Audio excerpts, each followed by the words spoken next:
प्रिय बच्चों, काव्य खंड में तीसरा पाठ जयशंकर प्रसाद का है और इनका वो है पाठ श्रद्धा मनु। श्रद्धा मनु कामायनी महाकाव्य के श्रद्धा सर्ग से लिया गया है और इसमें 16 मात्राओं का एक श्रृंगार छंद होता है। बस ये ध्यान रखें, ये श्रृंगार छंद होता है। तो इसके कुछ पद्यांशों पर आप ध्यान देंगे। तो पहला पद्यांश है, कौन तुम संस्कृति जलनिधि तीर तरंगों से फेंकी मणि एक। तो इसके क्वेश्चन आंसर हम देखेंगे एक्सरसाइज में।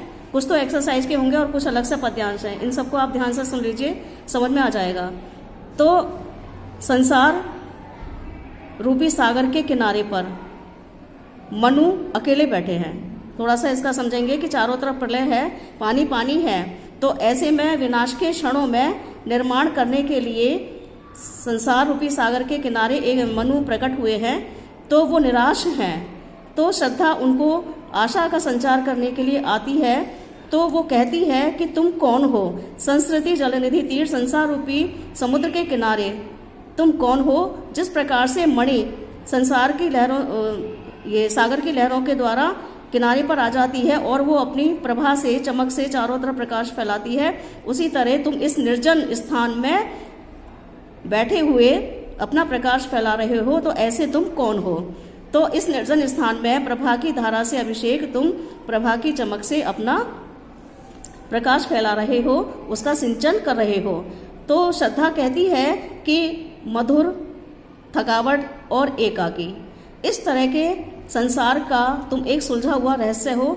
अर्थात अब ये जो संसार में ये प्रलय है तो इसका रहस्य सुलझ जाएगा, अर्थात निर्माण की आशा दिखाई दे रही है। तो श्रद्धा का कहना है कि सुंदरता और मौन तुम्हारा करुणा से भरा हुआ है इस समय, और तुम्हारा जो मन है उसकी चंचलता आलस्य से भरी हुई है। तो इस तरह से श्रद्धा मनु से कहती है तुम कौन हो। तो ये पाठ का नाम और कवि का नाम क्लियर है। रेखांकित की ये 4 लाइनें हैं। जिस तरह से अर्थ बोला है वो रेखांकित अंश की व्याख्या हो जाएगी। तीसरा प्रश्न है, इन पंक्तियों में कौन किसका परिचय पूछ रहा है। तो कौन श्रद्धा, किसका मनु का। कौन अपनी कांति से वीराने को शोभायमान कर रहा है। तो मनु अपनी कांति से।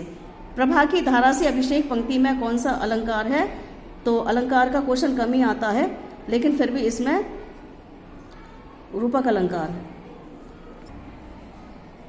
इसके आगे दूसरा पद्यांश है, और देखा वह सुंदर दृश्य नयन का इंद्रजाल अभिराम।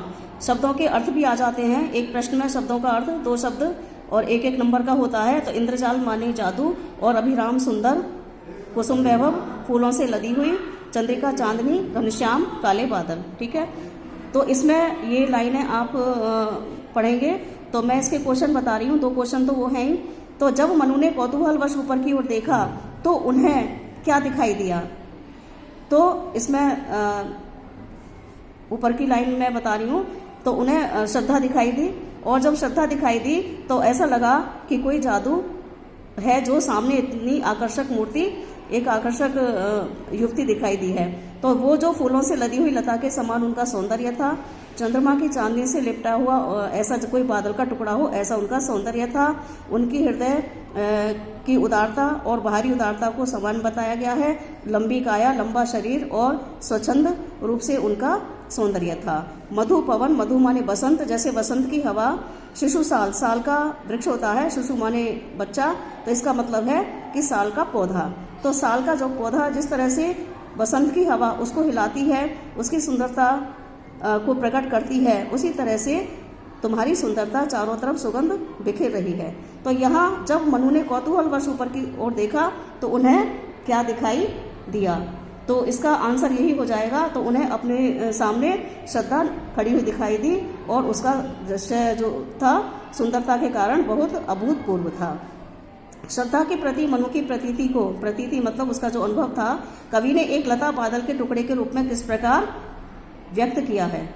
तो इसी तरह से इसका आंसर आ जाएगा फूलों से लदी हुई लता, और बादल से पहले आ जाएगा चंद्रमा की चांदनी से लिपटा हुआ कोई बादल। इस तरह से व्यक्त किया है। यहाँ पर कवि ने श्रद्धा के किन गुणों को दर्शाया है। तो उदारता है ना, उदारता आ जाएगा, हृदय की व्यापकता आ जाएगी, गंभीरता आ जाएगी, इस तरह के गुणों को